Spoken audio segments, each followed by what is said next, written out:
we used rejection candles together with a trend filter based on 2 exponential moving averages. We then ran a full backtest of the system on 6 years of historical gold data. We saw a clear improvement. Returns moved from -2% without filtering to roughly +32%. In this video, we're going one step further. We're going to add a third layer of filtering based on key support and resistance levels. And once again, we run a fully automated backtest on the same gold dataset using Python to see if this additional context improves the results even more. If you are interested in the coding part, the full Python source code used in this video is available for free from the link in the description. You can download it, run your own tests, and experiment with the parameters. A quick recap: rejection candles are detected when one of the wicks is significantly longer than the body of the candle, at least about twice the size of the body. The body itself should be relatively small as well compared to the total candle range, and the opposite wick should remain short. This type of candles usually signals that price tried to move in one direction, got rejected, and then pushed back. We also added a trend filter for these candles using 2 exponential moving averages. We only kept bullish pin bars when price was in an uptrend, and we only kept bearish pin bars when price was below both moving averages, confirming a downtrend. This helped us avoid trading against the dominant market direction and already improved the results significantly. I will also leave a link for the previous video if you are interested in reviewing the details of the previous versions of this strategy in the description, so you can watch that video, maybe also get the code that I have shared there. In this video, we're adding a third filter based on support and resistance levels. The idea is simple. Rejection candles are more meaningful when they occur near important price levels where the market has previously reacted.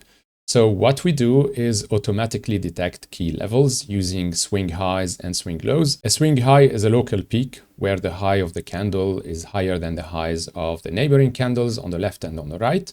And the swing low is the opposite. It's actually a bottom or a local bottom compared to nearby candles. These swing points naturally form zones where price has historically reversed or paused. Once these levels are detected, we keep only pin bars that occur close to them.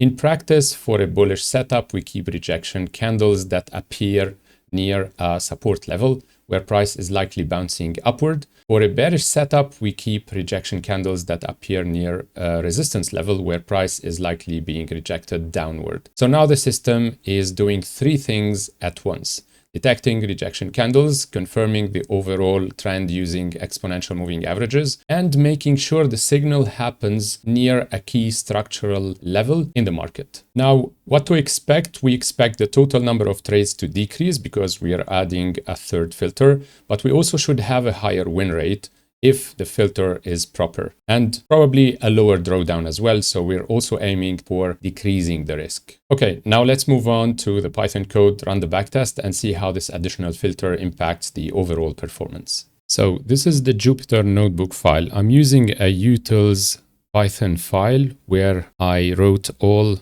the functions that we're going to need to load the data, resample the data into the hourly time frame, detect swing points, and add the filters, and so on.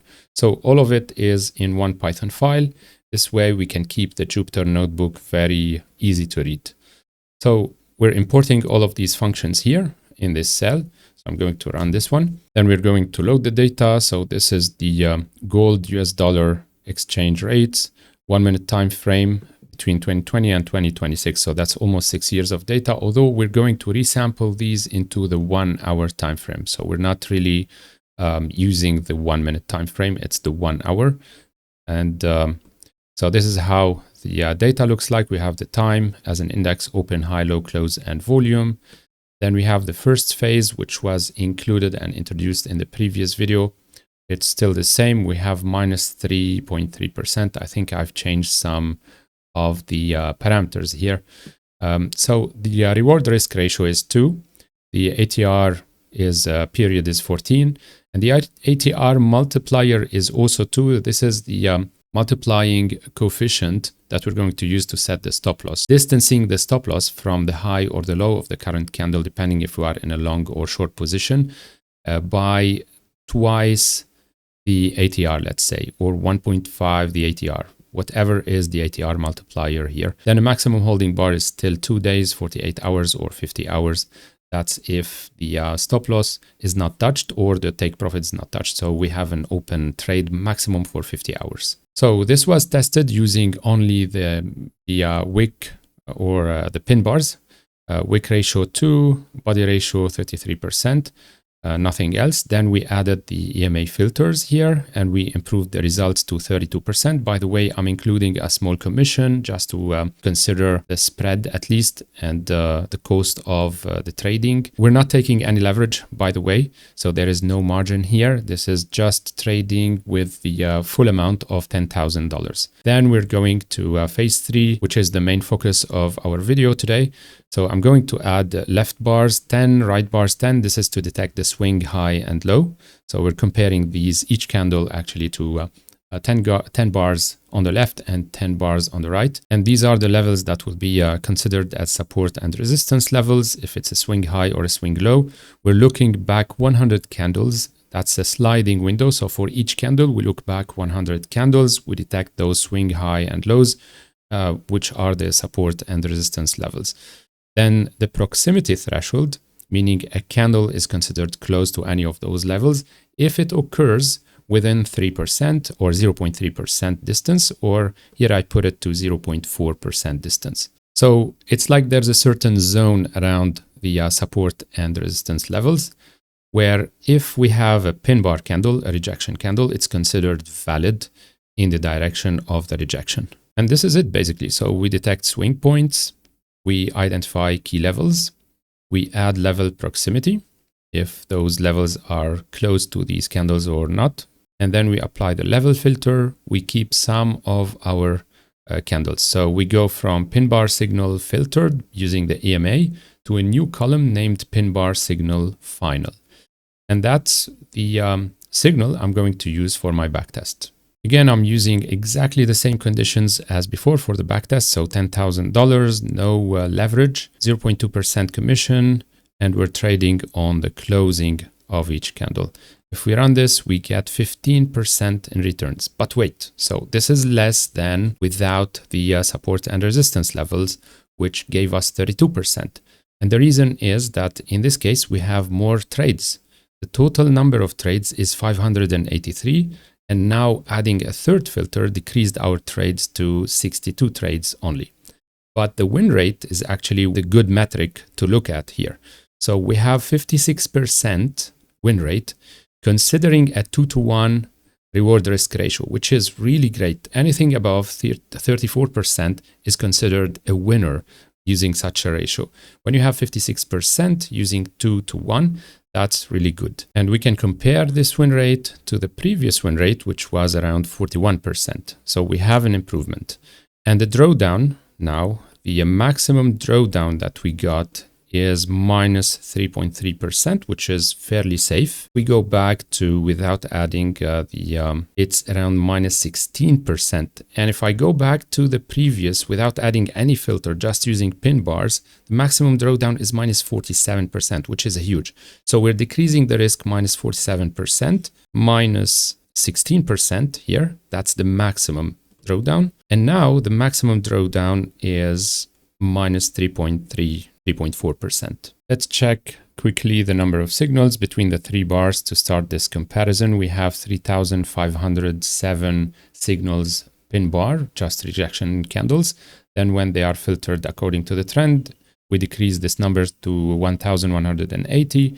And adding support and resistance levels condition, we decrease this number to 75 signals, of which we had 62 trades opened, probably because we're not allowing multiple trades at the same time. So some trades were already opened when we got new signals. Another comparison is checking for the long and short win rates. This is something that I was very curious about because since gold was recently climbing nonstop during the recent years because of the fundamentals, tension, the international tension, and the gas and so on. So it's kind of like the safe haven. I didn't want to be biased. I didn't want the system to be biased by the uptrend. And so having a winning system just because the price was climbing and because of this bias. So I tried to test the winning rate of long positions and short positions. And we can see that the first phase, this is 44%, and 35%. So nothing very spectacularly different. But then when we filter, we still have 44%, 35% of the win rates between long and short. And for the third phase, actually, we do have 64, so that's improved on the upside, but also we have 43% of win rate for the short positions. And this is really good. Why? Because, okay, we do have less short positions, which is normal because the price is moving up. So we'll have more bullish rejection candles than bearish rejection candles, but also we still are making money on the short side, although you are trading in an uptrend. But when you have those small retracements, these are detected by the system, by our double exponential moving averages. And when we have bearish rejection candle, it's also detected, and apparently it's also generating money during retracements or on short bursts of downtrends. This is really reassuring. I didn't want the system to be just making use of the long-term trend. Now we can also check visually. These are the signals where we have pin bar signals, but also after adding the filters, so I've printed all of these, we can use those slices to plot the signals. As you can see, we have those bullish rejection candles that were detected in phase 2. So this is before adding the support resistance key levels. But then when adding those, only one signal survived, which is the one that was closer to the key level at this point. And it's really a good signal. So we have a clear uptrend, we have a pin bar signal, and it's close to a key level. So we can buy here, put the stop loss at the low of this pin candle. And this is the comparison of the equity curves. We can see phase 1, which is in negative. Phase 2, that was a improvement, that quite an impressive improvement, but it's also wobbly. So it has some drawdown zones, high risk drawdown zones. The green curve, which is the phase 3, is the safest. And this is also seen when we compare the drawdown percentages here. So this is phase 1. We have a high drawdown going up to 45%. Phase 2, we have a drawdown going up to 15% at some spots. But for the phase 3, we're not exceeding 3.5% for the drawdown. And this is the equity curve for the phase 3. As you can see, it's mostly positive. Remember, there's a small commission as well here that was added and taken into account. So this is really great. And this is a comparison between the 3 phases, direct comparison, the duration of the backtest, which is the same, the exposure time, which is decreasing between the phase 1 and the phase 3, down to 4% only. So less risk, less exposure. The win rate, which was increasing between the first 2 phases and the third one. Profit factor also increasing to 2.12, going from almost 1, and the Sharpe ratio and so on. So for now, the best looks like the phase 3.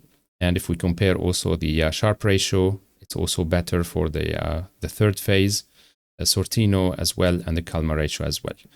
So this will be it for this video. For the next video, I have 2 ideas in mind I would like to discuss with you. Either we further improve this system. I still have a couple of ideas I can inject in this filtering system, or we move on to testing robustness, meaning testing the same strategy on different assets. If it continues to perform, we can increase the number of trades by running it simultaneously on multiple assets. Let me know what you think in the comments section. And until our next video, trade safe and see you next time.